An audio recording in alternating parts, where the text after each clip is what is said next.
Hey, what is up guys? iDeviceHelp here. Welcome back to the channel. Today is officially the launch date of Samsung's latest Galaxy Note 20 Ultra. Today you can go ahead and pick one of these up here in the US. In this video I wanted to share my unboxing experience. Let's go ahead and take a look inside of the box. Now I do have to say one thing. If I was ever to switch over to a Galaxy phone, the Note would be probably the phone that I would switch to, because every time I see the Samsung Galaxy Note every year, to me this one packs the most technology.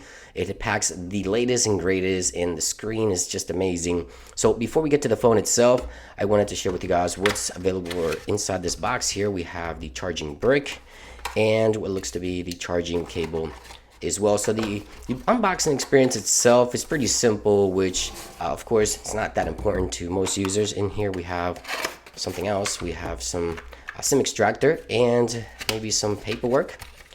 Keep in mind, I don't always do Samsung phone unboxings, so a lot of this stuff is new to me, but I do really like the Note lineup. As I mentioned, if I was ever to switch from any iPhone to an Android device, it would probably be the Note lineup. So let's go ahead and remove the plastic. I'm going to go ahead and set this one up, and we'll be right back. Alright guys, so we're all done setting it up, and I do have to say the number one thing that just catches you off guard is that beautiful 6.9-inch display on the new Galaxy Note 20 Ultra. The displays are just insane. Samsung makes some of the most beautiful display, although they do make the iPhone's display. I have to say the Samsung Note lineup always has a brighter display. This one reaching 1500 nits, which is insane. Outside is going to be very bright, and you're not going to have any problems with this one. It just looks amazing, but it's massive. This one delivers 3088 by 1440 resolution, which is 496 pixels per inch, and it is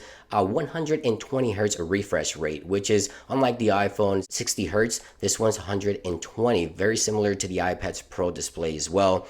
Now this one here is the Mystic Black, as I mentioned. One thing I do not like is the fact that, oh my god, the fingerprint on this one right out of the box. Take a look at that, just fingerprints all over the place. So you're gonna have to want to throw a skin on this one once you get it, if you decide to pick one of these up. We have some insane cameras on the back. The 12 megapixel ultra wide, 108 wide camera with up to 50 times zoom, and then we have the 12 megapixel telephoto, and in the front we have a 10 megapixel front facing camera. But boy, that display just blows you away. Once you set up this device for the first time, it looks amazing. Now in terms of performance, this model here has 12 gigs of RAM inside and the latest Snapdragon 865 plus, and it comes in two variants, 128 and 512 gigabytes of internal storage, and it's also expandable as well. In terms of charging, of course, wireless charging is here, fast charging is here, reverse charging as well, so you can place wireless charging headphones on the back to charge them as well. Big battery inside of here, 4500 milliamp hour battery, IP68 water and dust resistant, which means it could be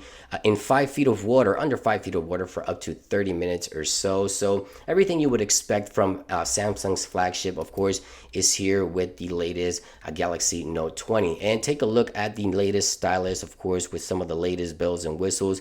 I'm going to be testing this out. I'm not very nifty or crafty with this stylus on the Note, but I know that there's a lot to it with the Galaxy Note. I'm going to be experimenting with this device. I'm actually going to be using it for about a day or two to give you guys additional details and information. If you want to see a full comparison with the iPhone 11 Pro Max, a head-to-head comparison in terms of performance and everything like that, let me know in the comments down below, and by clicking that like button, I can compare both devices to see which one is performing the best. There's more power, raw power, in the Galaxy Note lineup, but we know that Apple, with software integrated with hardware, does get a lot of good performance, although there is less raw power. That'll be a great video. Let me know if you want to see that. But this device feels very premium. It is glass and metal. It feels premium. Of course it should, because it is $1,300 device here, but of course this is the latest and greatest from Samsung. You can't go wrong. Once again, take a look at that beautiful Quad HD display right there, Quad HD Plus AMOLED display. So this is just a quick unboxing and first look at Samsung's Galaxy Note 20 Ultra. Let me know what you think about the design of this device. Thank you for watching, and I'll see you guys real soon. Peace.